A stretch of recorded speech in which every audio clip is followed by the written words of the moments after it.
Nós estamos a ver uma fase na humanidade onde há um alinhamento coletivo preocupante. Sinto que muitas vezes na educação ainda há um certo ceticismo em relação àquilo que a ciência pode trazer.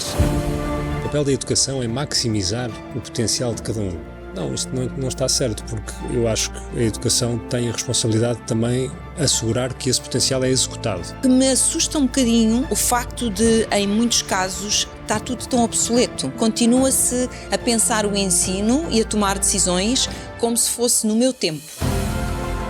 Nós somos todos diferentes, não existe um cérebro igual. A diversidade é o padrão e não a exceção. Tratar as desigualdades não significa tratar toda a gente de forma igual. Porque realmente é preciso dar dignidade e deixar que estes miúdos tenham a liberdade de escolher.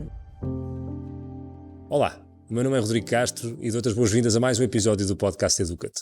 Hoje estive à conversa com a Fátima Lopes, apresentadora de televisão e que dispensa apresentações, e com a Sofia Garcia da Silva, coordenadora de Educação Especial do CADIM Lisboa, um centro clínico para perturbações de neurodesenvolvimento e saúde mental. Esta foi uma conversa que eu acho que vai ressoar com muitas pessoas, porque todos nós somos seres individuais que sentem muita coisa. E efetivamente não somos todos exatamente iguais e lidamos todos com os nossos desafios emocionais de uma maneira diferente.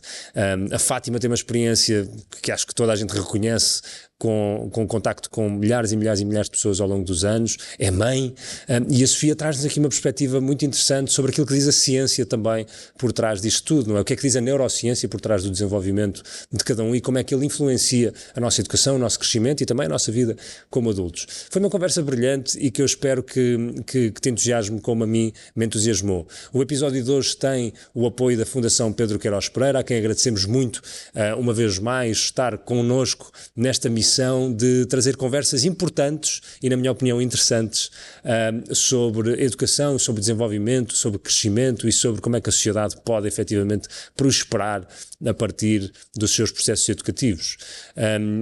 Este episódio é gravado no TUM Lisboa, por isso também desde já agradeço ao TUMO a dar-nos a casa para nós gravarmos esta conversa, e é distribuído e apoiado e feito em parceria também com a Renascença, que estamos muito felizes também por ter como parceira nestes últimos episódios e que esperemos daqui para a frente também durante muito, muito, muito tempo. Por isso, se quiseres ouvir mais episódios e conteúdos da Renascença, já sabes, podes fazê-lo. E antes de começarmos, vou só fazer um pequeníssimo pedido, pequeno pedido, que é para subscreveres o podcast Educa-te, onde quer que seja que tu estás a ouvir este episódio, porque se esta conversa te interessa, se outras no passado te interessaram e se queres ouvir mais no futuro, então deixa aí um clique no subscribe para nós podermos ter aqui força para continuar a fazê-lo.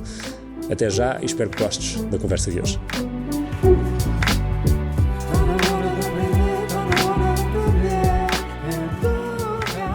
Olá, bem-vindas. Já estávamos aqui à conversa e eu estava a brincar, a dizer que podíamos já ter começado a conversa, a gravação. Porque quando nos encontramos as três. Exatamente, porque vocês ainda não se conheciam e estávamos agora, Fátima, estavas a partilhar que o tema das neurociências e de poder ouvir pessoas a falar sobre tudo o que está associado a esta grande temática das neurociências é uma coisa que te entusiasma muito, mas que não foste sempre assim.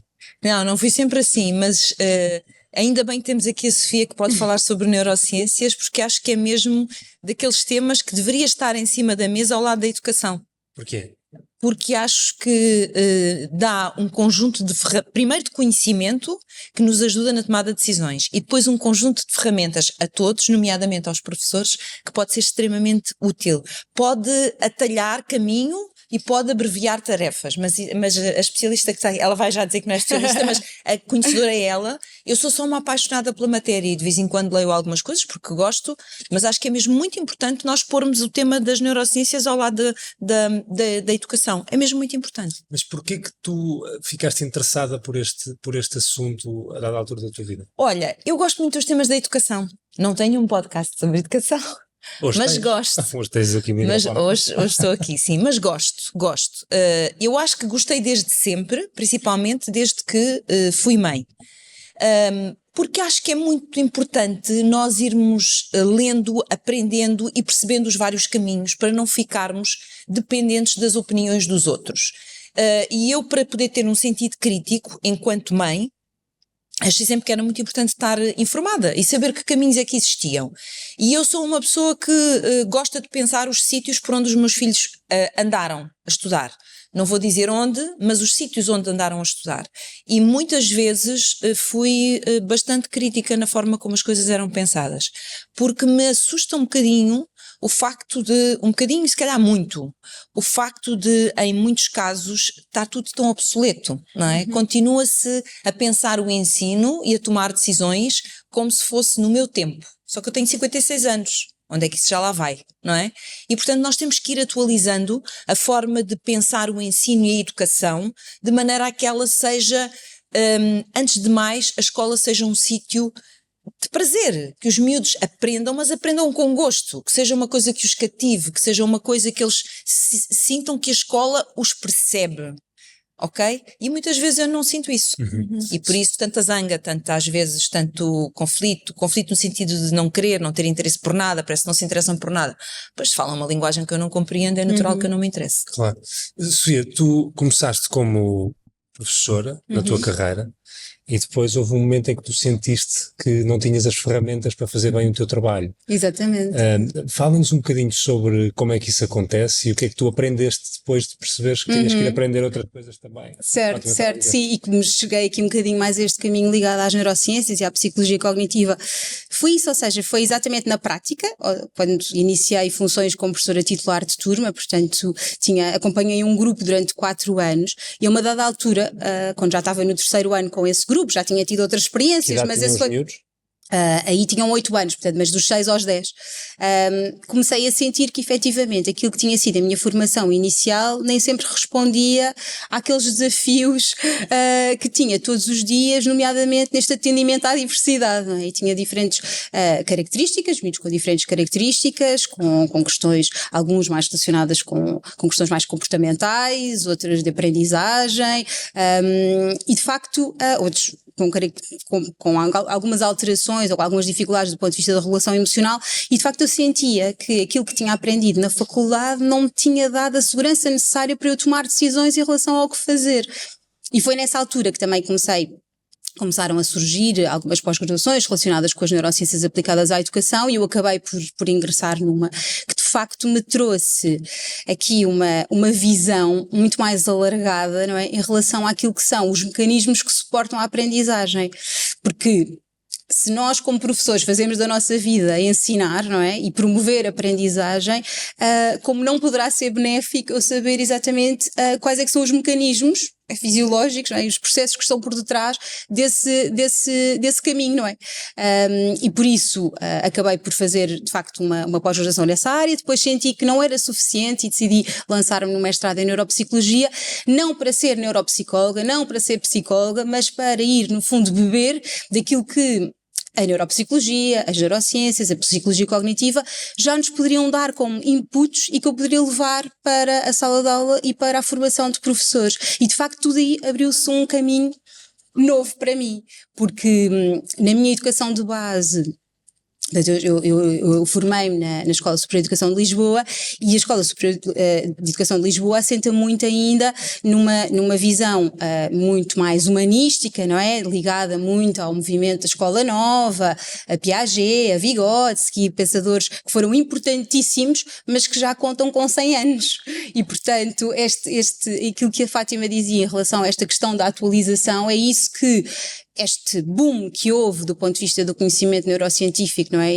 E da psicologia cognitiva, aquilo que nos trouxe e que agora sabemos, porque não também levar isto para a educação, não é? Para eu tomar decisões mais conscientes em relação àquilo que funciona e que é mais eficaz, ou àquilo que eventualmente não é assim tão eficaz.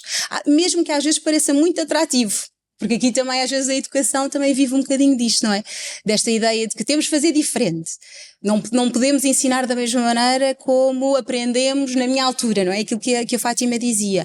Sim, se isso for sustentado, não é? Se de facto também já começarem a aparecer evidências que esse é o caminho certo. Eu acho que há aí depois uma pergunta que me surge sempre, que é: para que é que isto serve? Eu gosto de fazer esta pergunta. Estamos a fazer alguma coisa, para que é que isto serve?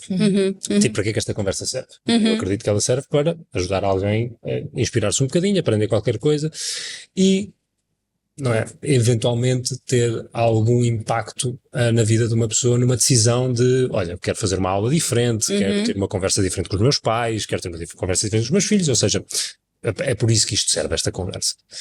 Mas quando nós falamos de escola, se tu fizeres a pergunta para que é que a escola serve, a resposta vai ser diferente para toda a gente, que me causa alguma inquietação, Certo, porque sim. se é uma coisa que está na base de uma sociedade e que é obrigatória, deveria haver um consenso para qual é o propósito final da escola, não é? E por isso a forma como nós educamos converge naturalmente face ao teu objetivo. E se o objetivo muda de escola para escola, então é natural que haja incoerências ou incongruências na forma como diferentes escolas e diferentes modelos de ensino são aplicados. Certo. Não é?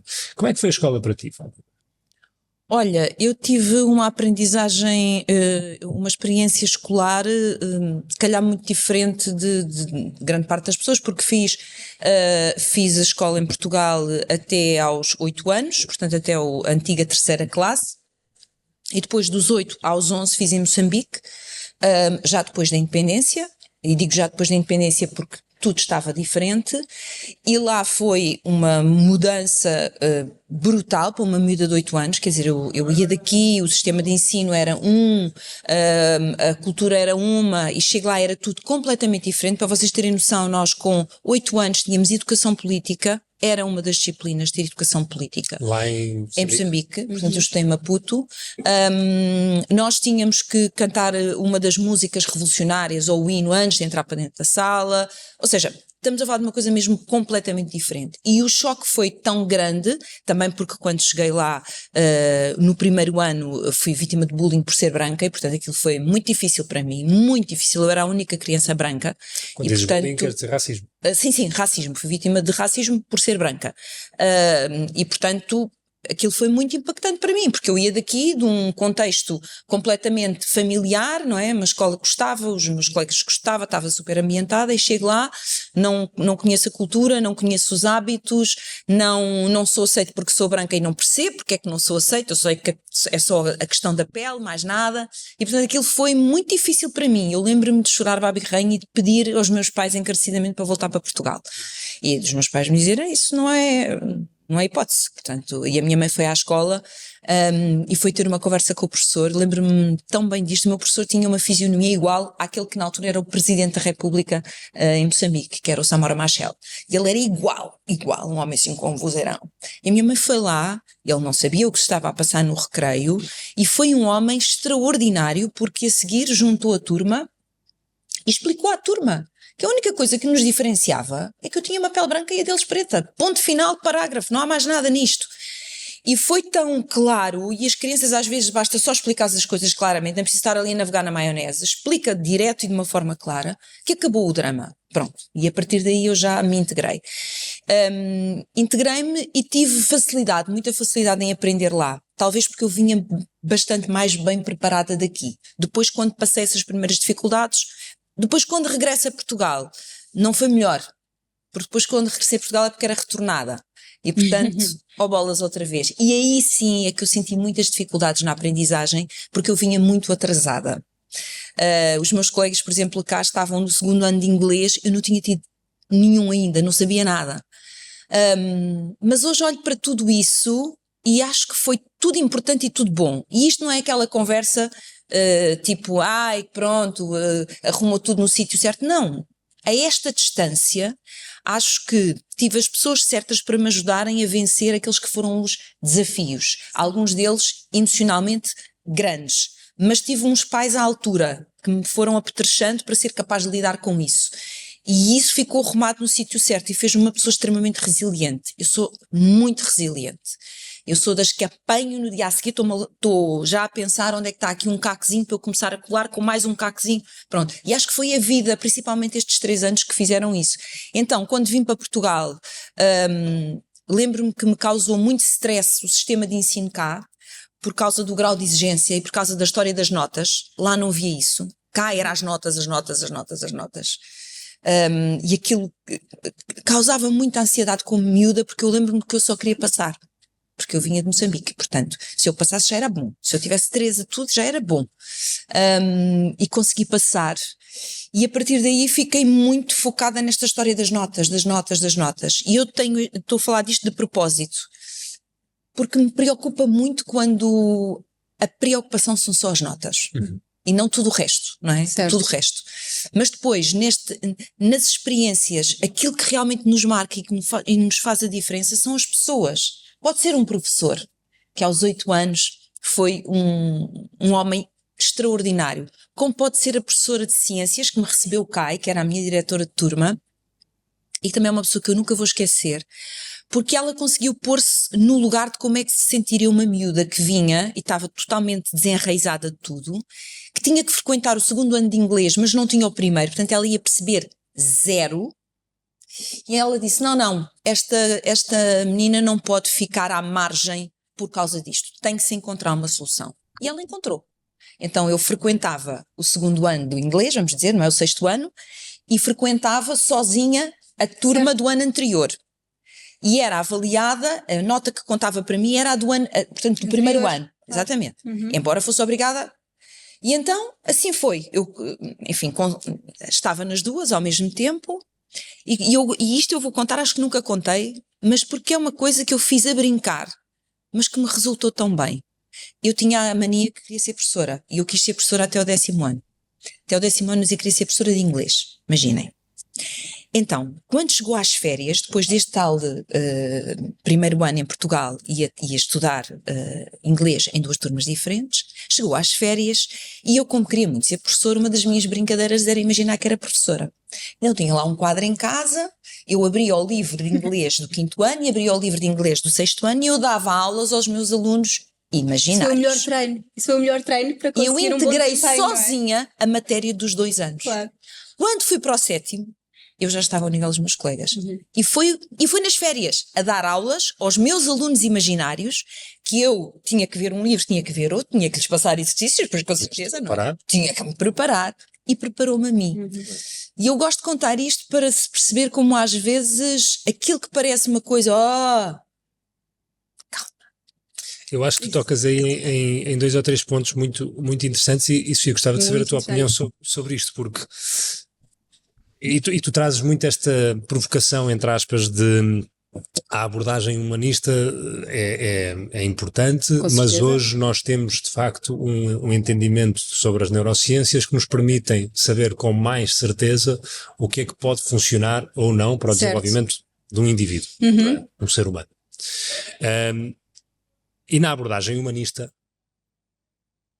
entramos muito pela importância que tem a relação. Com certeza. Em consultório. É o primeiro fator, ou seja, exatamente. Esta questão do professor, e como a Fátima estava a dizer, a Fátima dizia, é o fator mais preponderante. Tu teres sentido que o teu professor se preocupava contigo. A qualidade do professor. E que ele cuidou de mim. Exato, cuidou. Claro. Cuidar, isto está nas nossas necessidades básicas, primárias. Claro. Não é? Sentimento de segurança, alguém está a cuidar. Exatamente. Eu estou seguro. Sem dúvida, porque esse é um dos fatores mais determinantes desta questão do atendimento à diversidade, não é? E pensando outra vez um bocadinho naquilo que nós queremos da educação, não é? Na educação não é propriamente acabar com a diferença, mas é de facto acabar com as desigualdades, não é? A Fátima não escolheu ter ido para Moçambique e ter tido uma instrução talvez menos exigente, digamos assim, do que aquela que havia aqui em Portugal à dada altura, não é? Mas o meu ponto é tratar as desigualdades não significa tratar toda a gente de forma igual. Tu foste obrigada a ter 2 aulas para compensar, não é? Exatamente. E por isso isto vai um bocadinho contra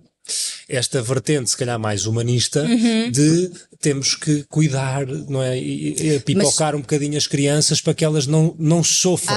Sim, isso é todo um tema, não é? Esse é todo um tema. Mas o meu ponto é esse, é porque isto deu-te competências de resiliência de, eu não sei a palavra em português, ajudem-me, resourcefulness, a capacidade para gerar recursos para nós próprios, não é? Para encontrarmos respostas.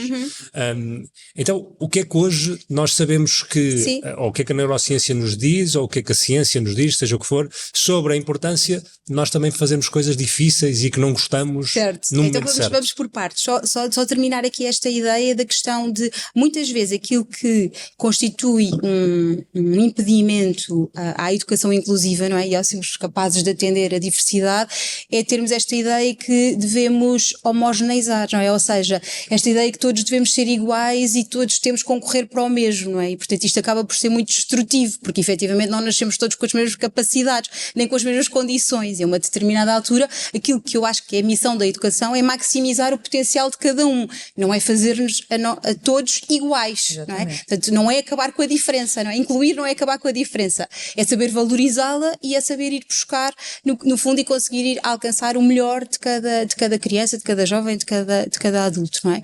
Este é um primeiro ponto. Depois, em relação a esta questão que a Fátima também referia, do professor e do professor ser capaz, não é, de olhar para ela e perceber quais é que são as melhores respostas, não é, sem deixar cair a exigência. Ou seja, o que é que aqui aconteceu? Houve um olhar atento em relação à Fátima e aquilo que podia ser um desempenho que estaria mais aquém, mais em desvantagem. E ok, então vamos trabalhar, não vamos esquecer que existe essa desvantagem, não é? E vamos trabalhar sobre ela num pequeno grupo ou numa situação mais individualizada, não é? Mas vamos continuar a puxar por ela, vamos continuar a dar competência. E às vezes o que eu sinto, porque continuo a trabalhar também para além do contexto clínico em contexto escolar, às vezes o que acontece muito é esta ideia de que temos todos de chegar para o mesmo, e que por vezes até os pais têm alguma resistência nesta ideia de podemos formar aqui um grupo de trabalho, de uma intervenção mais focalizada num pequeno grupo, e às vezes isto é tido como, mas ele vai se sentir diferente por ter estas ajudas, não é? Ou por ter estes suportes. Mas eles de facto são importantes.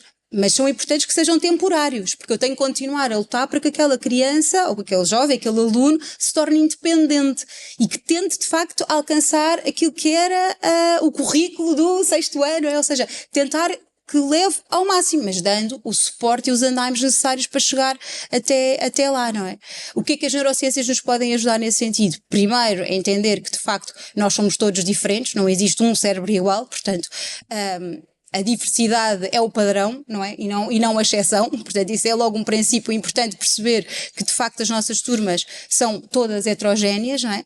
E depois percebemos que as experiências têm uma capacidade enorme também de modelar a nossa arquitetura cerebral, portanto aquilo que nós proporcionamos vai ter um impacto do ponto de vista do nosso desenvolvimento, e aqui é que entra também o papel do professor neste sentido, não só do professor, porque para este atendimento obviamente há diversidade e nesta procura da inclusão, a responsabilidade não cai toda sobre o professor. Claro. Agora estou aqui a falar sobre os professores, mas de facto isto tem que ser uma equipa.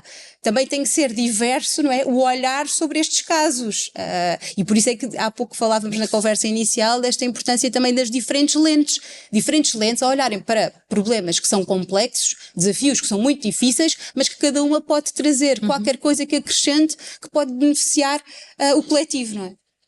Eu quando estava a preparar-me para esta conversa, um dos temas que tu trazes um bocadinho, ou que nós encontramos da investigação que fizemos, foi como tu suportas e apoias a implementação de uma coisa chamada o Desenho Universal da Aprendizagem, que eu não fazia ideia o que era, e que fui descobrir, não sei se tu sabes o que é. Não sei, mas eu já ia pedir, por favor, para ser esclarecida. Ou até dizer o decreto de lei, porque há um decreto de lei. Exato. O decreto de lei 54 de 2018. Chama-se Desenho Universal para a aprendizagem. Ok. E houve uma coisa que me chamou a atenção, e faço o que tu disseste agora, que é lá num dos artigos, que está aqui à minha frente, o artigo 12, que diz Equipa Multidisciplinar de Apoio à Educação Inclusiva, que no fundo vai determinar como é que esta educação inclusiva se faz, e diz, são elementos permanentes da equipa multidisciplinar, um dos docentes que ajuda o diretor, um docente de educação especial, 3 membros do Conselho Pedagógico com funções de coordenação pedagógica de diferentes níveis de educação e ensino, e um psicólogo.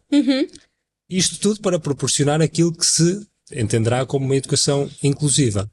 Eu li isto e pensei, uau, espetacular.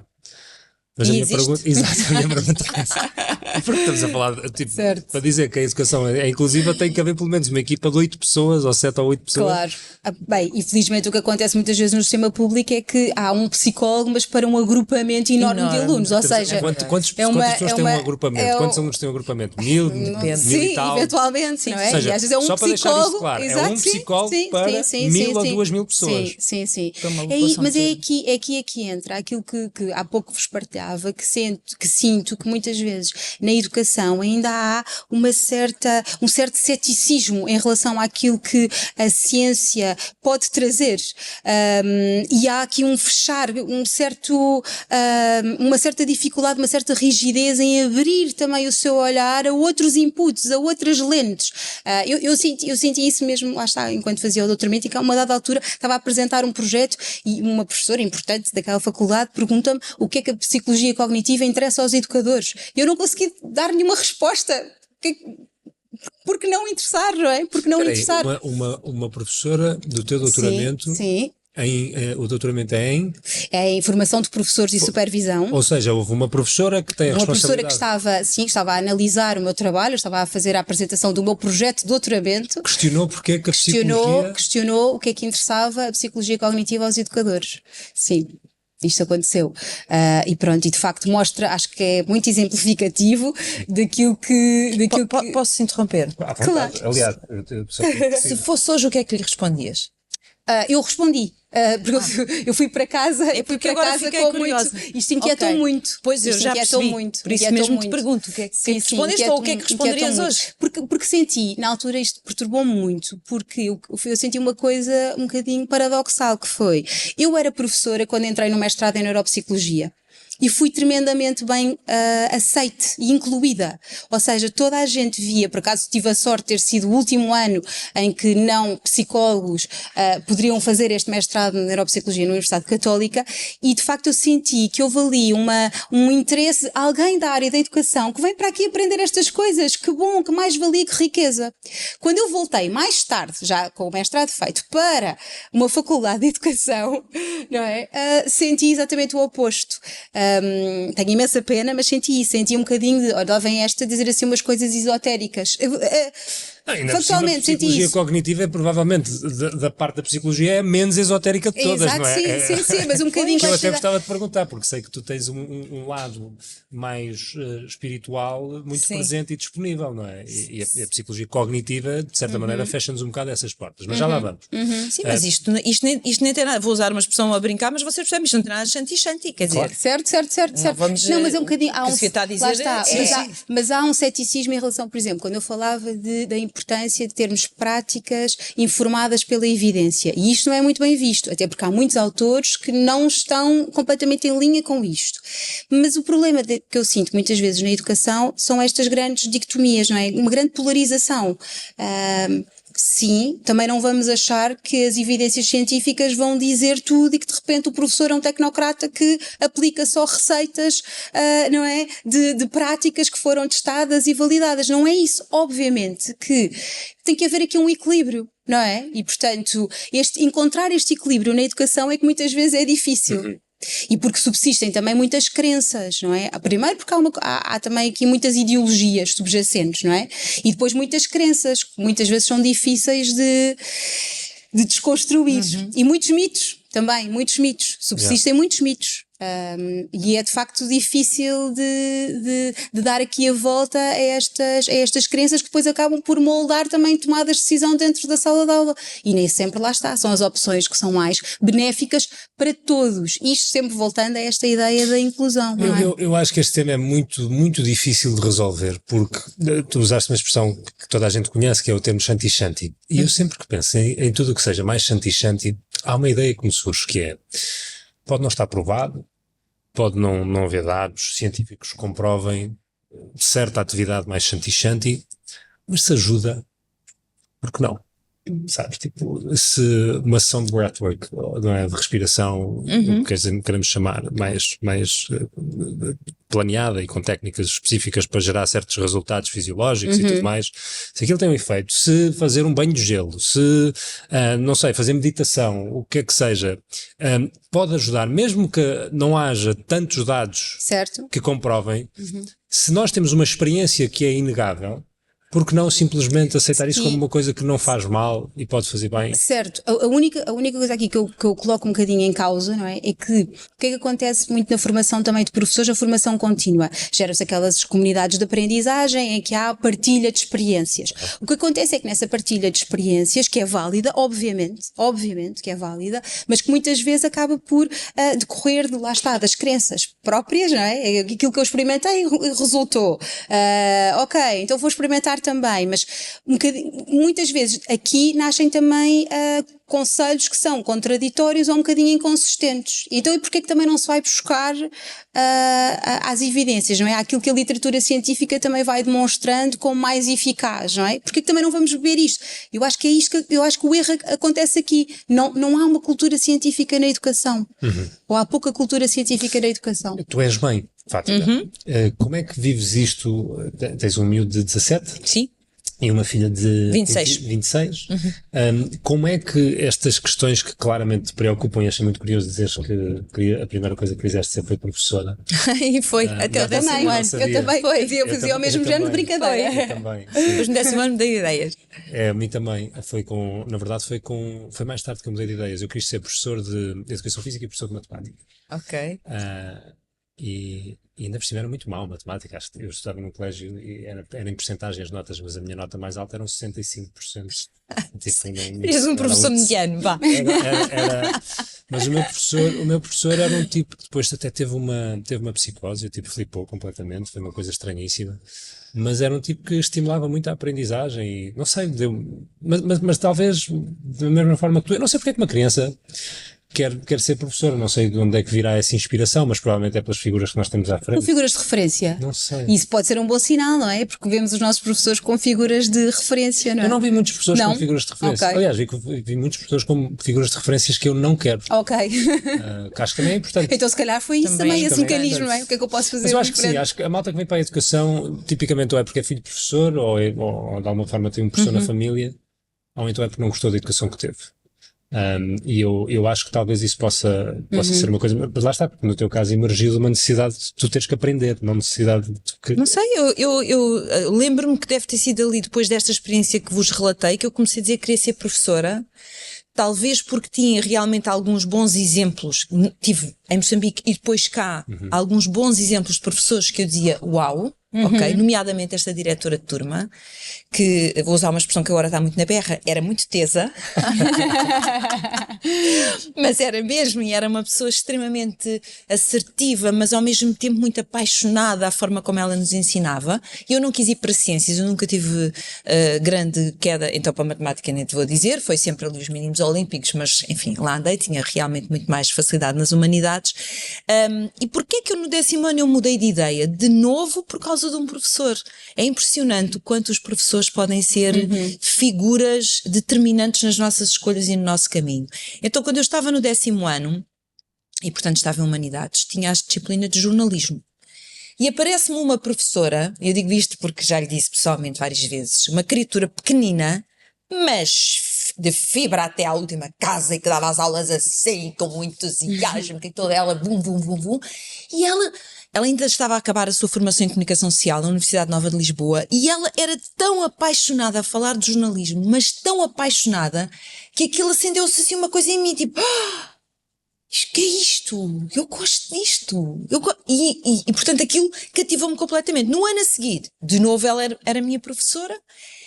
E eu lembro-me que acabei o ano e disse, eu quero lá saber do inglês e ser professora de inglês, eu quero é tirar jornalismo e eu quero ir para a faculdade onde a minha professora está. Também é preciso dizer a verdade, na altura só havia 2 faculdades, não é como agora que há muitas e há privadas e tudo, não, havia 2, havia uma em Lisboa, a Universidade Nova de Lisboa, onde eu me formei, e havia uma no Porto, que nem sequer era hipótese para mim, a média era mais baixa, mas não era hipótese para mim, os meus pais não tinham condições económicas para me pagar estudos fora, porque a minha irmã já estudava fora. Então, era aquela ou era aquela. E, portanto, o meu objetivo foi ter média para entrar na Universidade Nova de Lisboa.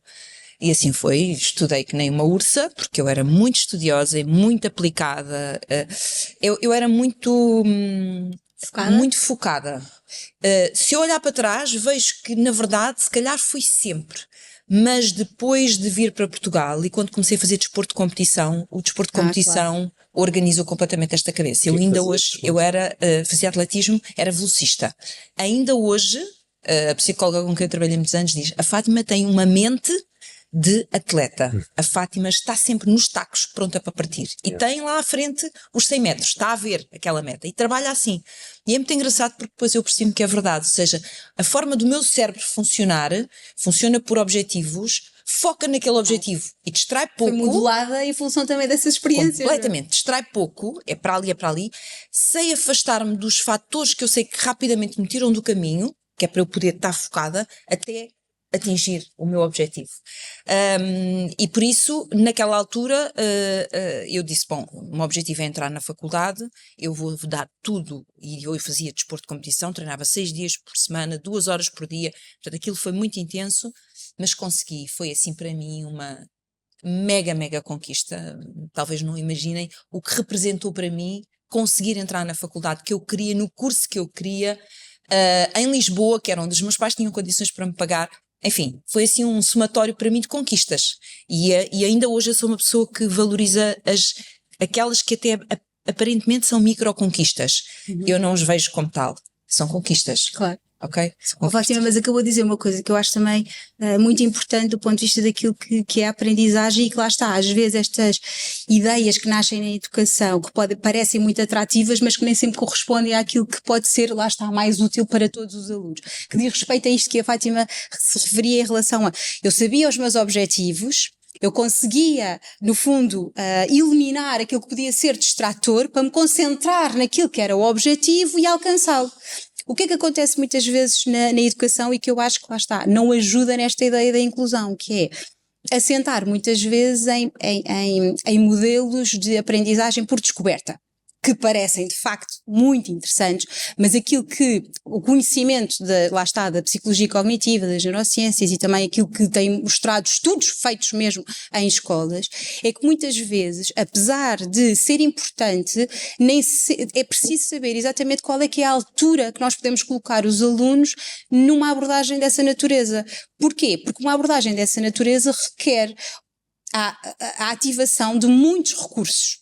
Não é? De muitos recursos, de muitas competências, e nem sempre aquela criança está preparada para ir mobilizar outras competências que não aquelas que são as básicas, as mais importantes. Se ela não tiver ainda atingido esse ponto de maturação do ponto de vista da aprendizagem num conhecimento específico, num dado domínio, ela não estará pronta para de repente ter que lidar com tanta informação de pesquisa, não é? De ter que selecionar o que é mais importante e menos importante, de fazer um cartaz para depois expor. Às tantas criamos muito ruído à volta e aquilo que é o essencial, que é ela domina, aprendeu ou não aprendeu aquele conteúdo, domina ou não domina, estamos a deixar isto um bocadinho para trás. Sim, eu acho que o interessante aí é depois fazer a pergunta de como é que então isto se aplica. Certo. Estou a pensar, estamos aqui no TUMO, em Lisboa, não é? Isto é um centro de criatividade para miúdos. Eu penso que é até aos 16 anos. Até aos 18, acho eu. Acho que é dos 12 aos 18, exatamente, sim. dos 12 aos 18. E nós viemos para cá porque eu gosto muito do projeto deles e desafiei-os. Gostava que o podcast fosse gravado num sítio onde se fizesse. Acho que fazer isto numa escola é diferente de fazer isto num estúdio. E eles aqui têm este modelo pedagógico onde os miúdos aprendem fazendo. Certo. Têm workshops. É óbvio que isto é um programa pós-escola, não é? Isto não é um ensino das competências base, não é? Eles aprendem robótica, e design, e produção musical, etc. Mas fazem-no sempre numa ótica laboratorial, não é? Ou seja, os miúdos são desafiados com um projeto e depois têm que ir à procura de desenvolver as competências com os recursos, não é, que estão disponíveis para eles fazerem, desde teclados de música para eles fazerem a produção musical ou literalmente peças para eles montarem robôs, mas têm que fazer... Certo. Mas eu conheço mais ou menos o modelo da TUMO e de facto assenta, ainda há pouco tempo por acaso eles estiveram numa reunião aberta do Cadinha a apresentar o modelo e se nós formos ver, de facto há aqui muitos princípios que respeitam estes mecanismos de como é que nós aprendemos, nomeadamente o facto de cada aluno tem que cumprir determinadas missões, ou seja, há objetivos específicos, não é? E mais pequenos passos para alcançar um grande objetivo, não é? E têm que cumprir essas missões. Podem ter mais tempo ou não, mas todos alcançam o mesmo, ou seja, isto também mostrar esta ideia de a exigência está lá para todos, independentemente de partirem de pontos de partida diferentes, não é? Podem ter mais tempo, mas a ideia é que consigam alcançar estes objetivos e todos temos capacidade de aprender. Não é? Só que alguns precisam de mais tempo nisto, não é? Mais apoio, mais recursos. Mais apoio e mais recursos, portanto, e aqui continua a existir isso, não é? Claro que depois já há esta ideia de hands-on, não é? E de workshops, mas eu por acaso achei muito interessante na altura quando o João Costa apresentou também o modelo, ele dizia que nestes workshops em que convidam diferentes especialistas para falar sobre uma determinada temática, há uma regra muito importante, é que não podem falar mais do que 8 minutos. E depois a seguir os alunos têm que ir fazer qualquer coisa. O que é que isto diz? Isto tem em conta com aquilo que também nós conhecemos sobre os nossos mecanismos atencionais, não é? Ou seja, eu não consigo manter a minha atenção de forma sustentada durante 90 minutos ou durante 50 minutos. Ainda menos se for uma criança. Porque isto também vai aumentando, a nossa capacidade de manter a nossa atenção também vai aumentando com a idade. Ou seja, há aqui um respeito também por estes mecanismos. Agora, há sim esta ideia de ir fazendo, e atenção, quando eu faço esta crítica aos modelos de descoberta, não é que eles tenham que ser descartados, não é isso. Agora é só percebermos quando é que os podemos acionar, porque sim, eles vão ser importantes quando o aluno já domina um determinado conteúdo ou quando já está preparado para ir para níveis de abstração e de mobilização superiores.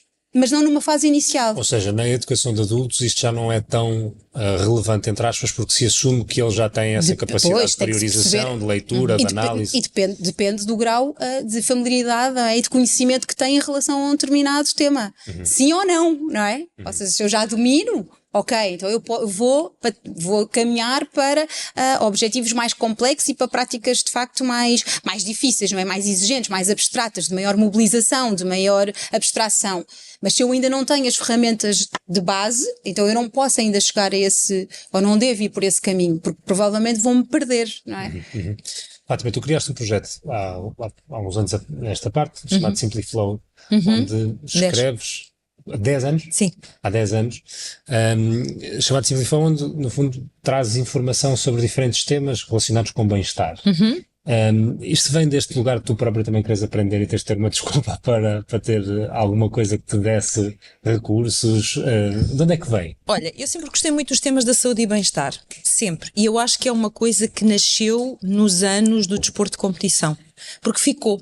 Depois deixei o desporto de competição, mas fiquei sempre uma pessoa interessada pelos temas que têm a ver com a saúde e com o bem-estar. E depois sou bastante curiosa, por natureza. Eu não vou a uma consulta, seja lá do que for, para simplesmente me debitarem o que quer que seja, sem que eu faça uma catrefada de perguntas. Aliás, se for a primeira vez que estou com esse profissional de saúde, eu digo logo, olha, peço desculpa, sei que não me conhece, mas eu faço muitas perguntas, porque eu preciso perceber. É a minha saúde. Eu tenho que perceber o que é que se passa, o que é que não se passa, o que é que vamos fazer, porque é que vamos fazer, que soluções é que me estão a ser apresentadas, porquê, existem outras, não existem, e esta é a minha natureza. E portanto foi sempre assim uma área de paixão. E então há uns anos eu criei o Simpliflow e o que é que eu fiz? Fui convidando especialistas para que escrevessem nas variedíssimas áreas. Na área da educação, na área, em todas as áreas, ou seja, nós cobrimos ali, eu acho que mais ou menos todos os temas. Todos não serão, mas muitos temas que são do interesse das pessoas. Porque eu acho que nós temos mesmo que investir em literacia na área da saúde. É muito importante. É muito importante veicular informação que seja segura, que seja informação séria, não é? E que não seja uma coisa que antigamente era o Dr. Google, agora é o ChatGPT, que eu chego ali e, portanto, o que diz é verdade feita. Não pode ser assim. Eu tenho que saber quem é que escreve aquilo, conhecer o percurso desta pessoa e perceber se é fiável essa informação. Então, as pessoas que escrevem para o Simpliflow são profissionais de saúde que o fazem de forma gratuita, como eu também escrevo, não é? E o objetivo é isto, é aumentar o conhecimento das pessoas. O curioso é que a única condição para qualquer pessoa poder escrever para o Simpliflow é que tem que escrever de uma maneira que toda a gente perceba. Escrever para o umbigo não vale a pena. Eu digo sempre, quando depois leio o texto, digo, olha, está maravilhoso, mas não se percebe. Portanto, eu por acaso percebo, tenho um conhecimento um bocadinho acima da média, mas o comum dos mortais não vai perceber. Portanto, traduza-me isto por miúdos, traduza-me estes conceitos, explique isto muito bem, explique o que é isto, o que é. Não parta do princípio que as pessoas sabem, porque elas não são seus colegas. São. Pronto. E é muito giro porque os próprios profissionais também vão aprendendo isto, não é? Porque depois aqui entra as técnicas de comunicação, que aí sim já é a minha área, e às vezes as pessoas só precisam de ser bem dirigidas, e bem dirigidas, não é? Um profissional de saúde que não está habituado a comunicar para o grande público, se tu lhe deres as ferramentas certas, se tu explicares como é que isto se faz, como é que esta arte se faz, esta pessoa ganha uma dupla competência. Competência, obviamente, técnica que já a tem, mas depois também a sua competência para comunicar. E acaba por se tornar uma experiência que ao princípio às vezes é um pouco dolorosa para se tornar numa experiência que é prazerosa, não é? Eu lembro-me sempre em televisão, quando recebia algum médico ou psicólogo que ia pela primeira vez, e eu tenho sempre o hábito de acolher as pessoas primeiro, ir conversar com elas, prepará-las, explicar o que é que vamos falar, não. No fundo deixá-las mais tranquilas. E muitos diziam, Fátima, esta é a primeira vez, eu olho as câmaras, e eu dizia, não olho para as câmaras primeiro, isto é uma conversa. E depois eu tentava dirigir a pessoa para ela perceber onde é que estavam ali os pontos de conversa que precisavam de uma tradução. E quando se faz isto, quando se faz esta espécie de preparação do convidado, este convidado vai saber falar bem dos temas da saúde e do bem-estar, de maneira a que qualquer pessoa entenda, mesmo que seja sobre doenças raras, onde normalmente é dos temas mais difíceis, ou sobre genética, que também é normalmente onde aparecem mais palavrões, mas tu podes dizer o palavrão e a seguir dizer isto quer dizer. Eu tinha uma ex-namorada que ela, a dada altura, foi estudar biologia celular e molecular. Coisa simples, portanto. Exato. Eu até hoje ainda tenho que pensar no nome para compreender depois. Mas, não pode dizer certo. Mas o que é que ela faz? E lá está, era um bocado este exercício, foi aí que eu aprendi sobre isto que estás a dizer, que é, o trabalho dela é andar no laboratório a lidar com ratinhos. E isto toda a gente percebe. E ela lembra-me que uma vez me estava a explicar uma experiência que estava a fazer. Ela, entretanto, faz investigação para câncer e não sei o quê. E eu não percebi nada do que ela dizia. E ela, a dada altura, diz-me assim, olha, o meu trabalho é tipo cuidar de um Tamagotchi. Lembras do Tamagotchi? Não sei se vocês também. Lembro-me, claro, como não. Aquilo era meter o Tamagotchi a dormir, meter o Tamagotchi a comer, meter o Tamagotchi a brincar, e era isso. Eu faço isso com células. E eu, olha, compreendo. Por isso é que às vezes tenho que ir ao laboratório e dizer, às vezes tenho que lhe dar de comida, outras vezes tenho que os pôr a dormir, não sei o quê. E de facto, há temas muito complexos, mas que nós todos temos uma maneira de conseguir entender. E parece-me que também, quando falamos de educação, muitas vezes entramos nas questões técnicas, mas que ninguém se preocupa com o lado técnico da coisa, não é? Eu acho que as pessoas preocupam-se com aquilo com o qual se conseguem relacionar. E se elas não se conseguem relacionar com um tema, não é porque o tema não importa, é porque a forma como ele está a ser comunicado provavelmente não é bom o suficiente para que as pessoas se importem. Por isso é que é importante pôr diferentes pessoas a conversar, não é? Diferentes áreas, diferentes disciplinas a conversar umas com as outras, a debater, ou seja, não é que aqui haja uma prevalência de umas sobre as outras, não é? Mas é importante haver exatamente esta conversa, esta tradução, porque também não é pensarmos que de repente vamos às neurociências e à psicologia cognitiva e que vamos trasladar isto para a educação de uma forma direta, não é? Ou seja, é preciso abrir este canal de comunicação. E aqui há um campo científico, é o mente, cérebro e educação, que tem sido muito trabalhado pela professora Joana Rato da Universidade Católica, que de facto abre esta possibilidade de haver uma discussão entre estes diferentes especialistas sobre como é que nós podemos educar de uma forma mais eficaz, não é? Quais é que são as melhores práticas, ajudar os professores na tomada de decisão.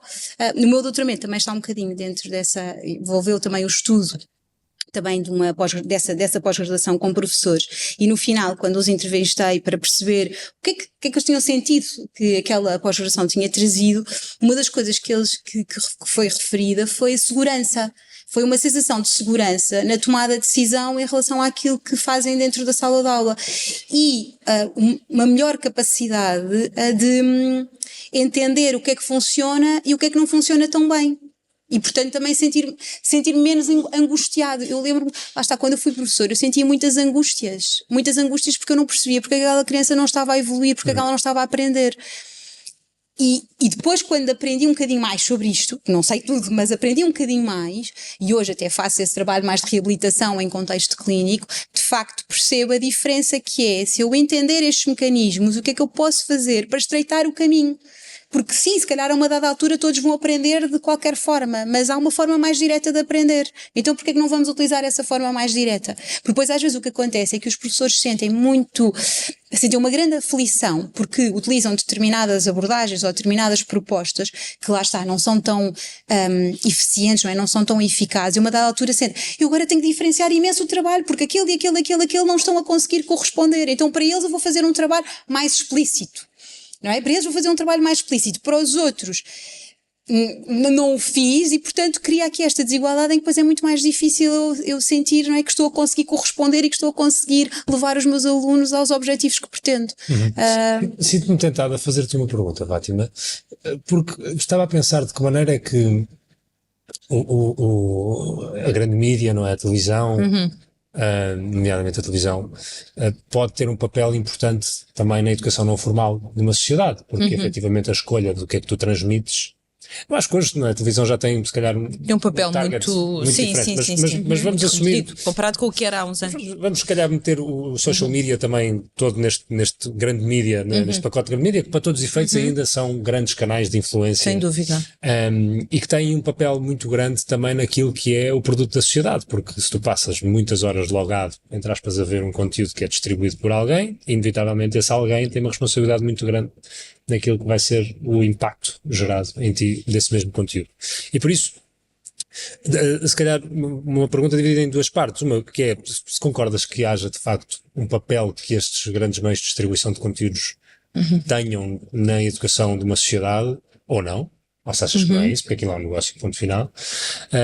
E por outro lado, como é que tu própria lidas com esta questão da atenção para muitas pessoas diferentes, porque no fundo, se nós quisermos pensar num programa, tu és uma pessoa a falar sobre um tema, mas que tens que servir muitas pessoas diferentes, ou seja, um bocado como um professor numa sala de aula que tem muitas realidades diferentes, tu também tens que conseguir jogar com essa pluralidade. Como é que tu fazias isso e se de facto achas... Então, respondendo à primeira questão, num mundo ideal, até respirei fundo. Num mundo ideal, sim, eu acho que não só a televisão, mas a comunicação social em geral, os próprios conteúdos digitais que hoje existem, se pudessem ter um bocadinho de educação, seria ótimo. Só que temos que ser realistas. Eu vou-te dizer que não sei como é que isso é possível acontecer.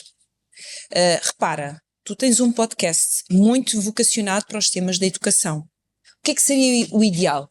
Que tivesses milhões de pessoas a querer ver. Mas quando digo milhões, é milhões. Que os garotos, muitos se interessassem, embora não seja propriamente o tipo de conversa que muitos deles se interessam ainda, os pais, os professores, e nós sabemos que ainda não são todas as pessoas que estão sensibilizadas para a importância de aprender sobre a educação. Portanto, tu tens um grupo super grande já e interessante de pessoas que acompanham o que tu fazes. Quem diz o teu podcast diz outro tipo de conteúdos, mas o público em geral ainda está um bocadinho... Nós estamos a viver uma fase na humanidade onde há um alheamento coletivo preocupante. É um alheamento.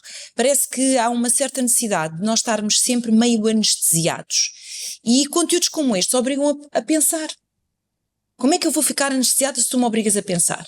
Se tu colocas uma questão à Sofia que eu agora vou para casa no carro a destrocar isto. Eu não quero isso. Eu quero uma coisa em que eu não pense. Esteja ali só a ver. Esteja ali só a ouvir. E é isto que é muito difícil de tu quebrares. Porque, por exemplo, repara, canais como o Canal 2, da RTP, de vez em quando têm programas muito mais focados em determinados temas consumo da sociedade e que eu acompanho muitas vezes, mas são poucas as pessoas que o fazem. Portanto, se me disseres como é que isso passa a interessar à comunicação social, eu não sei, mas se um dia descobrires a fórmula, por favor diz-me, porque eu gostava de trabalhar nisso. Gostava, como comunicadora, não como especialista que não sou.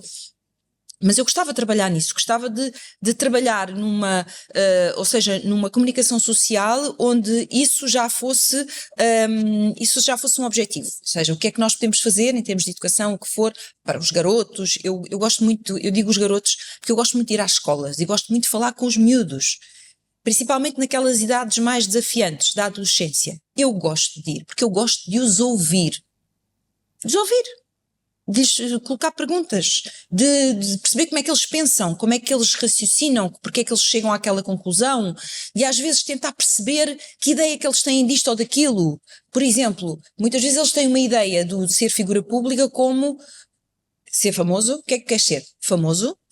Para quê? Para ganhar muito dinheiro e ter mais fama. Famoso, repare, se ganha e ter mais fama. A minha mãe vai estar a ouvir-te dizer isto e vai se rir às gargalhadas, porque ela conta, quando eu era pequenino, me perguntavam o que é que queres ser, e eu respondia, rico e famoso. Estás a ver? Não evoluímos assim tanto, não é, Rodrigo? Pronto, não evoluímos assim tanto. Mas essa resposta é uma resposta que tu podes ouvir ainda muito de jovens na idade da adolescência. É a minha experiência, atenção, não é nenhum estudo científico, é a minha experiência de ir às escolas. E o facto de eles estarem disponíveis para te ouvir e tu, às vezes, trocares este conceito de famoso e de conceito de por miúdos e os fazeres explicar e os fazeres compreender o que é, pode só por si ser suficiente para eles sim ficarem a pensar nisto. Então, isto é um trabalho em que eu não sei se a comunicação social o consegue fazer, porque ele é muito mais olho no olho e com tempo, ou se é quase numa road trip pelo país, onde pessoas várias, de várias áreas, consigam fazer encontros mais micro com os miúdos para se sentarem olhos nos olhos a conversar. É que esta história da conversa é uma coisa muito séria. E o facto de hoje não conversarmos tanto quanto conversávamos antigamente, só nos prejudica a nós. Porque a conversa é uma oportunidade de aprenderes, de cresceres, de perceberes conceitos, de mudares eventualmente de opinião ou não. Então, o que eu noto é que os miúdos vêm desabituados de conversar. E como eu chego e sento-me e o que eu faço é conversar com eles, aquilo torna-se uma coisa bastante rica. Então, comunicação social, não sei responder. Se alguém descobrir, por favor, avisa-me, Rodrigo, que eu vou estar na linha da frente a candidatar-me para trabalhar nisso, adoraria. Depois, a outra pergunta que me fizeste tinha a ver com, desculpa, ajuda. Como é que tu gerias a questão da generalização, okay. de teres uma audiência tão generalista e um bocado de forma... À semelhança do professor, não é? Tem que saber muitas realidades. Ok, então... Como é que tu resolves esse Como é que eu resolvo essa questão? Para não perderes a audiência, porque imagino que isso fosse um grande tema, não é? Sim, esse é sempre um tema. Um grande tema. Esse é sempre um tema. Aqui temos duas situações que temos que perceber. Enquanto um professor recebe os seus alunos e, enfim, e eles podem ser muito diferentes na forma de aprender, no que for, muito diferentes, e este professor tem que efetivamente encontrar uma porta para cada um deles, para que todos consigam acompanhar. Eu já sei, quando estou a fazer um programa, que há determinados públicos que não vão a esse programa. Entendes? Ou seja, há determinadas pessoas que não se interessam por programas de infotainment, que é aquilo que eu faço. Não se interessam, portanto, eu sei que essas não estão lá. Mas partindo do pressuposto que se calhar até vão, de que maneira é que eu não as afasto?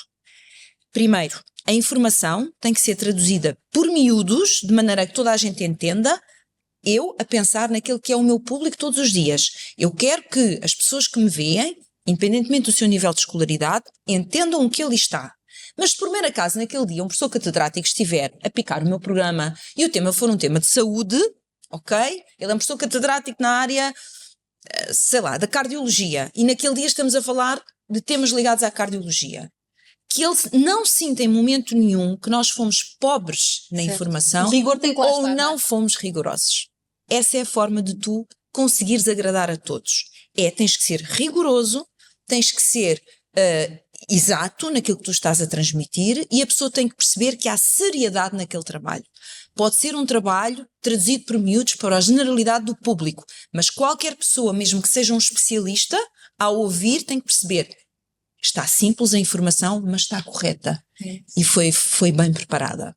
E se assim for, ele não vai desligar. Foi um dos treinos que eu tive que fazer na minha profissão. Consegui falar com a mesma facilidade para um professor catedrático ou para a Dona Maria, que vive numa aldeia com 3 pessoas e não sabe ler nem escrever e nunca veio a Lisboa. Isto era o exercício que nos pediam sempre para fazer. Fala de maneira a que este te entenda e este te entenda. E isso é muito exigente. E é isso também que se pede numa aula, não é? É exatamente isso que se pede. Exatamente. Sim, eu gostava de ouvir a tua opinião sobre isto, Sofia, na perspectiva de, primeiro, se a investigação científica corrobora um bocado isto, ou seja, o que é que nós sabemos hoje sobre servir diferentes necessidades no mesmo momento, não é? Porque cada criança é uma criança e tem uma necessidade. Certo. E depois colocar a layer que complica um bocado esta equação toda, que são as crianças que efetivamente têm necessidades educativas especiais, porque não têm o mesmo nível de competência ou de desenvolvimento cognitivo, ou que têm alguma imparidade, e como é que isso se gera. Ou seja, é levar isto um bocado ao quadrado, não é? Certo. Tem que ser num fluxo, num fluxo de grandes dinâmicas, não é? De uma dinâmica do professor de uma forma coletiva que inicia, que sabe muito bem o objetivo a que quer chegar. Este é o ponto número 1, é saber muito bem o objetivo a que quer chegar, conseguir captar a atenção dos alunos e conseguir que essa atenção seja mantida para conseguir enaltecer e colocar o holofote naquilo que quer mesmo que eles aprendam naquele momento. Esse é um aspecto importante. E depois há necessidade de se construírem grupos que esses podem ser homogéneos, tendo em conta aquilo que é a competência atual de cada um dos alunos dentro da sala, não é? E portanto ajudar e no fundo trabalhar um bocadinho de forma mais de acordo com aquilo que é o seu conhecimento prévio sobre um determinado domínio e portanto ir atendendo nesse aspecto, mas por outro lado também construir grupos heterogéneos de alunos que dominem mais aquele tema e que sejam capazes de ajudar os outros que ainda não dominem tão bem, e assim também o próprio professor ter capacidade para dar um apoio por vezes mais individualizado a alguns alunos, porque lá está, não podemos achar que é one size fits all, não é de repente, e nem sequer é isso que as neurociências nos mostram. O que elas nos mostram é que efetivamente há ritmos diferentes, há capacidades diferentes e portanto tem que haver uma atuação do professor que também seja ela muito diversificada para atender a esta pluralidade e a esta diversidade de alunos que tem na sala de aula. Mas sempre com esta ideia, e aquilo que já é muito, que na literatura está muito... ou seja, muito fundamentado, não é? É a importância da instrução explícita.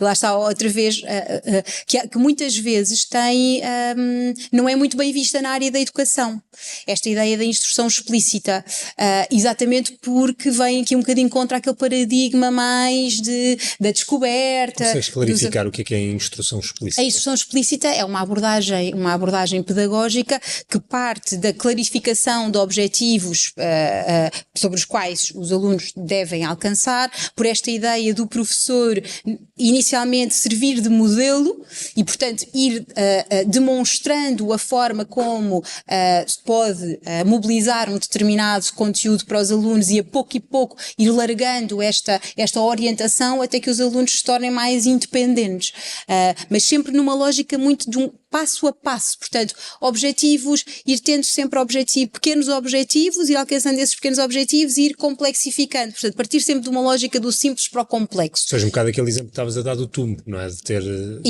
passo a passo que toda a gente tem que atingir, mas o ritmo para lá chegarem e os recursos que eles mobilizam para lá chegarem podem ser diferentes. Exatamente. E às vezes nem sempre é muito, lá está, nem sempre é muito bem visto, porque também a instrução explícita também assenta nesta ideia de os alunos serem capazes de treinar uma determinada competência, uma determinada habilidade, não é? E isto exige tempo de consolidação, não é? Pronto, e o que acontece, e isto também está muito assente àquilo que hoje nós sabemos do ponto de vista da nossa memória, não é? Aprender é modificar as nossas estruturas de memória a longo prazo. Só que também sabemos que nem sempre a memória é muito bem vista. Também, não é? Parece que de repente...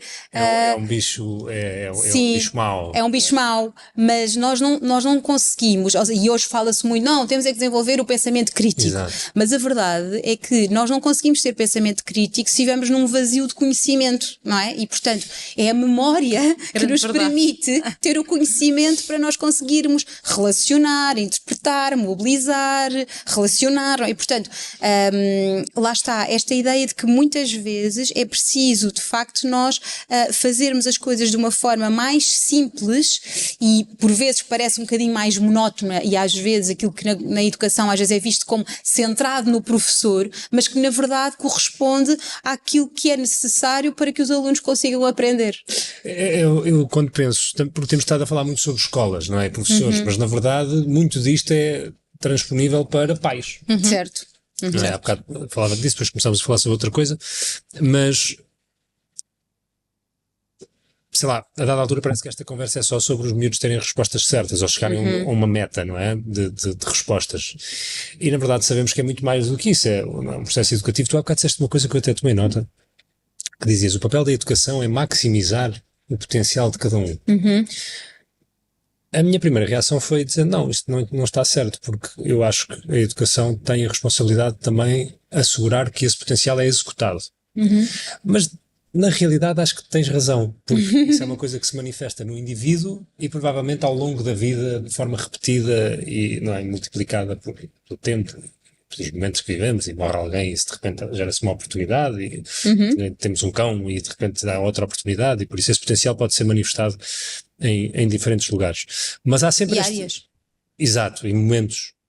Mas há sempre este lado que eu acho que é difícil, não é? Sobretudo quando se fala sobre educar, que é nós queremos que as pessoas estejam bem, que os nossos filhos estejam bem. Eu não sou pai ainda, mas como é que tu lidas com estes desafios, ou lidaste quando eles eram mais novos, de querer que eles tenham uma grande vida, seja o que isso for, seja para serem ricos ou felizes ou famosos, estamos a brincar há bocado, mas como é que tu lidavas ou lidas ainda com este desafio de há uma cota parte da responsabilidade de ser, que é do indivíduo e que não é nem do professor, nem do pai, nem da mãe, nem do vizinho, nem de nada?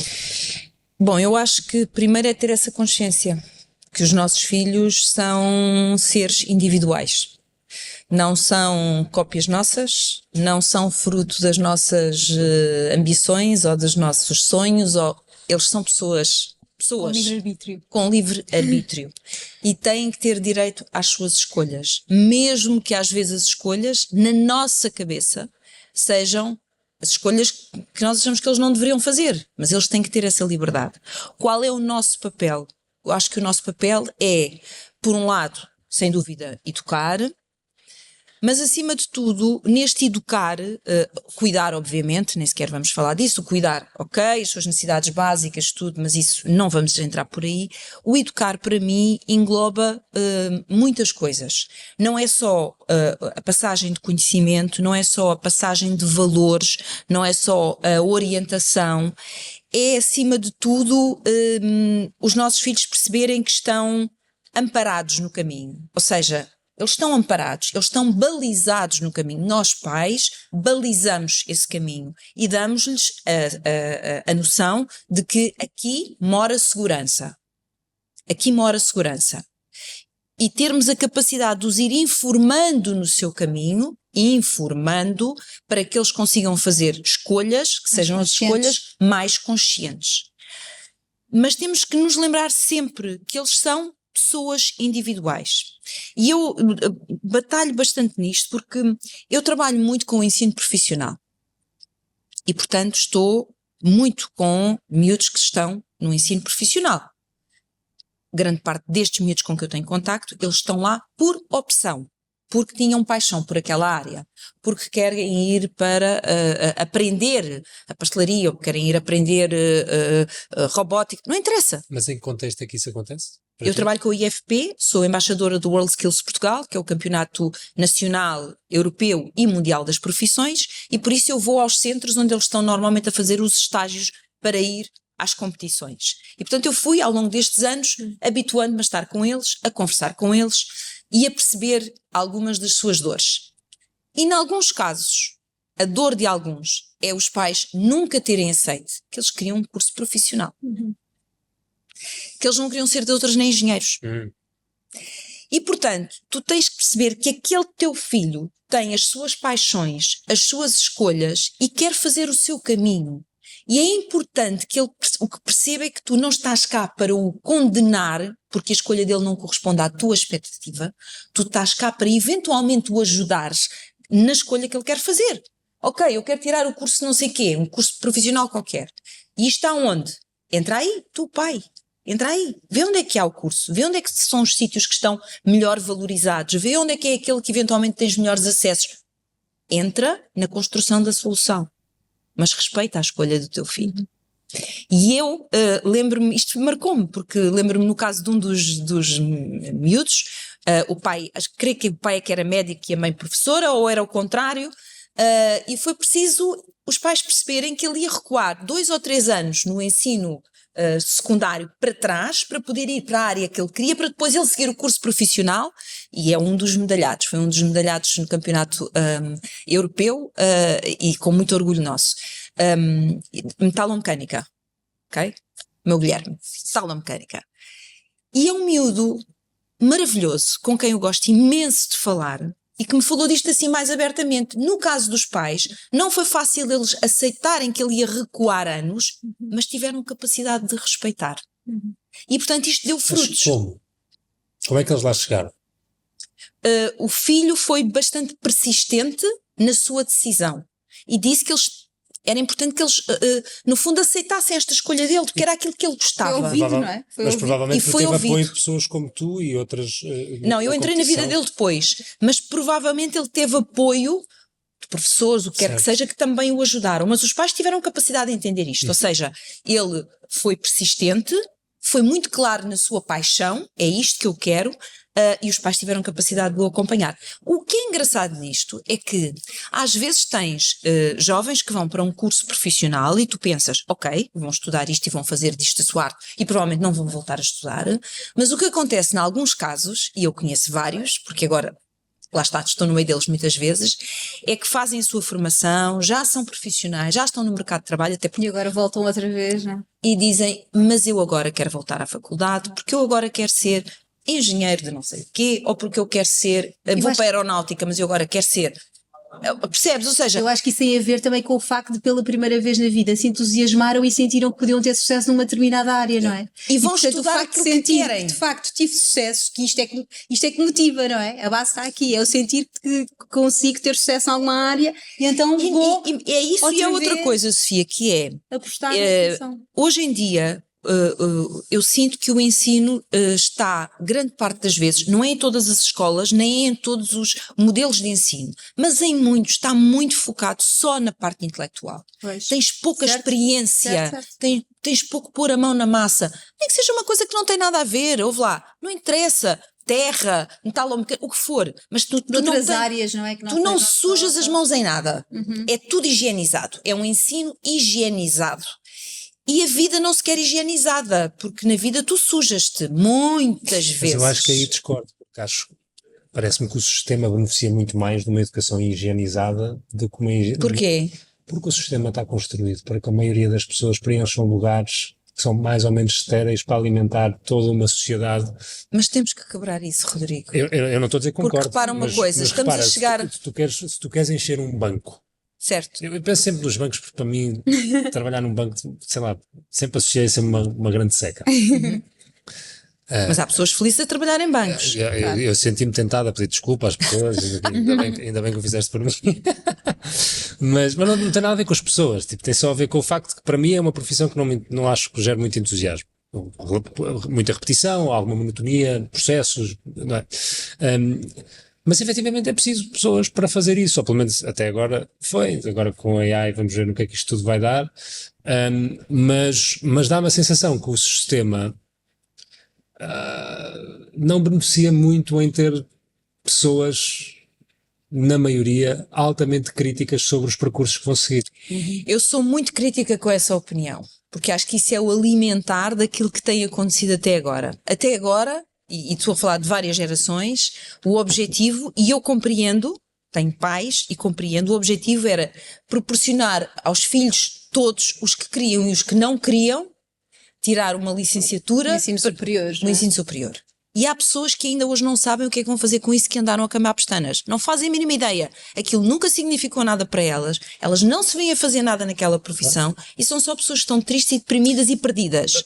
Mas imagina, eu acho que está tudo bem desde que tu sejas informado sobre isso. Eu sou engenheiro de formação. Certo. Como podemos confirmar, eu não sou engenheiro de profissão. Pronto. O meu tema com isto é só, ninguém me avisou que estava tudo bem em eu não ser. Mas espera. É aí que eu acho que de raiz... E o de raiz é, em casa e na escola, e na verdade na sociedade, falar com a mesma normalidade e com o mesmo respeito sobre o engenheiro, com certeza, sobre o metalomecânico, sobre o médico e sobre o profissional de pastelaria. E quando tu... Um eletricista hoje ganha mais que um médico. Claro, porque são raros. Ou seja, são mesmo porque é muito só raros. engenheiros que não Pronto. sabem mexer numa ficha. Ok, então, o que eu estou a dizer é que o que é urgente que aconteça é uma mudança na mentalidade. É não colocar as pessoas, pôr-lhes um caixinhas. rótulozinho na cabeça, não é? Tens uma licenciatura, qualidade A. Não tens uma licenciatura, qualidade B. Está bem, mas se calhar este que não tem licenciatura faz aquilo que o apaixona, é super feliz nisto, logo vai ser muito bom, porque está apaixonado e por isso vai procurar evoluir, crescer. E vai ser muito bom. Vai ser o Cristiano Ronaldo da eletricidade. Porquê? Porque gosta muito. E se calhar vai ter o sucesso e o dinheiro que o outro que andou a tirar um curso que não lhe diz Não tem. absolutamente nada, não tem nem nunca vai ter. E é esta flexibilidade. Eu vou-te dizer, quando eu fui ao Campeonato Europeu das Profissões, eu fiquei impressionadíssima.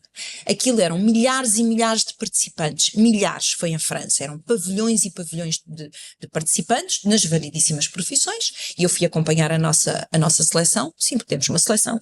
E tudo como deve ser.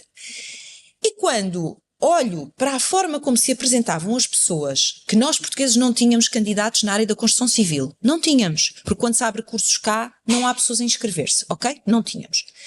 Mas vou ver os concorrentes dos países que tinham profissionais em construção civil, que nós sabemos ainda por cima que somos bons nós portugueses, mas não tínhamos ninguém. Vocês deviam ver a forma como as pessoas se apresentavam naquelas profissões. E quem é que estava a assistir? Estava o primeiro-ministro do respectivo país, mais o secretário de Estado das profissões, entendes? Ou seja, toda uma valorização e uma dignificação existe? Sim, existe. Se não existe, passa a existir neste exato momento. Que era uma coisa muito bonita, que é o que nós estamos a tentar fazer neste trabalho, não é? E acho que já com muito bons resultados em relação a uma série de outras profissões. Porque realmente é preciso dar dignidade e deixar que estes miúdos tenham a liberdade de escolher. A liberdade de escolher. Eu há 2 anos, ou 3, talvez há 3, estive na Escola de Hotelaria e Turismo do Oeste, que faz uma coisa chamada Concurso de Pastelaria Literária, que é extraordinário. Os miúdos que concorrem com uma sobremesa inspirada num livro. Isto é maravilhoso! E eu estive lá 2 dias enfiada naquela escola a perceber, aquilo era um campeonato como nós vemos nos programas de televisão ligados à culinária, sabes, com júri, tudo muito rigoroso, muito rigoroso, muito rigoroso. E eu pensei, estes miúdos saem daqui altamente apetrechados e ainda a valorizarem mais a sua paixão. Claro.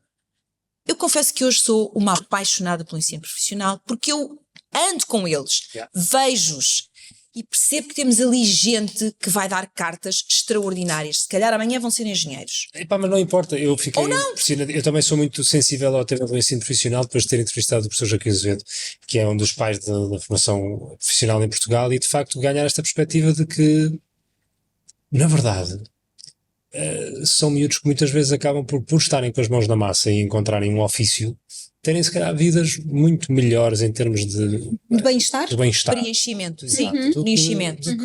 Sei lá, eu se tivesse seguido a minha carreira provavelmente teria sido muito menos feliz. Minha carreira, diga-se, do meu curso, não é? E como eu, garantidamente, acho que a maioria das pessoas que andam na faculdade. Deixa-me só dar uma chega, desculpa Sofia, eu lembro-me de um dos casos que eu até fiquei assim, eu fui ao centro aqui em Lisboa onde se está a preparação para quem vai trabalhar como mecânico, não é? Ou seja, para onde se formam os mecânicos. E encontrei na parte de bate-chapas, aquilo que se chama bate-chapas, uma miúda de 16 anos, lindíssima, toda uma boneca. E eu pensei, toda a gente havia de vir ver, porque isto é a antítese da imagem que se tem, não é? Vem para aqui, para já, hoje em dia é tudo, tu entras numa oficina e parece um hospital. Parece um hospital. Não há cá óleos, aquilo tudo lá. Isso esquece, isso já é tudo demodé. As coisas evoluíram tanto que são profissões super limpinhas, as pessoas têm as suas batas, tudo ali com uma alta classe. Eu até me lembro do nome da miúda, porque aquilo marcou-me. Lindíssima, fantástica, toda poderosa. E eu perguntei-lhe, Ana, porquê tu estás a estudar para bate-chapas? O meu avô já era bate-chapas. Eu adorava, de miúda ia para a oficina e via-o trabalhar. O meu pai é bate-chapas. E eu sempre pensei, eu quando crescer, eu quero ser bate-chapas e não é por ser mulher que eu não vou ser bate-chapas. Pá, isto é maravilhoso. É incrível. Acho isto maravilhoso. Eu fico... Pronto, vou-me calar. Eu entusiasmo mesmo com isto. E que fosse toda a gente assim, num seio familiar e educativo, onde pudessem ser efetivamente quem são. Livres, escolher. Infelizmente o nosso tempo está a chegar ao fim, acho que entretanto vai tocar para sair, não sei, normalmente É intervalo, não é? Normalmente há o intervalo. Se for no normal são 10 minutos. Isso, há sempre um Olha, Olha, aí estás a ver. Está a tocar. Ai, Temos que memórias. ir para o recreio. Temos que ir para o recreio. Exato. Obrigado, Sofia. Obrigado. Muito obrigada. Foi um prazer. Eu também gostei muito. Muito obrigada.